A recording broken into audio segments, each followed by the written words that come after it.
7:02, President Donald Trump's position on suspending the federal gas tax. It could influence state lawmakers to consider suspending Florida's gas tax. Action News Jax reporter Zion Dakota joins us live now from Jacksonville's south side. And Zion, this comes as energy prices, they are driving the rising costs.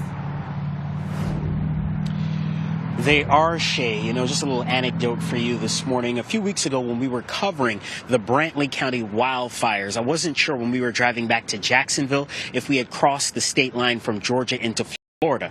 But then when we were stopped at a gas station, I looked at the gas station sign and it said over $3 a gallon. So I knew that we weren't in Florida because Florida gas prices look like this. Over $4 a gallon. We're on a gate gas station on the south side this morning. It stands at $4.27 per gallon for regular gas, $5.09 for diesel. Now, it's over $4 a gallon here. Georgia is cheaper because they suspended their gas tax. Florida has not suspended their gas tax.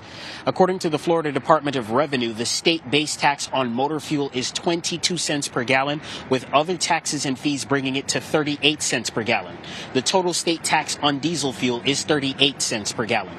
On Monday, President Donald Trump suggested that he's open to suspending the federal gas tax, which accounts for 18.4 cents per gallon. Now, as Florida lawmakers return to wrap up work on the state budget, some state lawmakers hope President Trump's idea could help bolster the idea of suspending Florida's gas tax as well.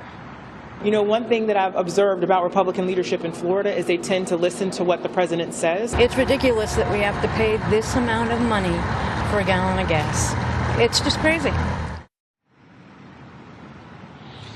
You heard the woman. Consumers are complaining. Florida's last gas tax suspension was in 2022, and it cost the state $200 million. Governor Ron DeSantis led that push. This time, Florida Governor Ron DeSantis is pushing back on that idea, suggesting in March that gas tax suspensions do not provide noticeable relief to consumers.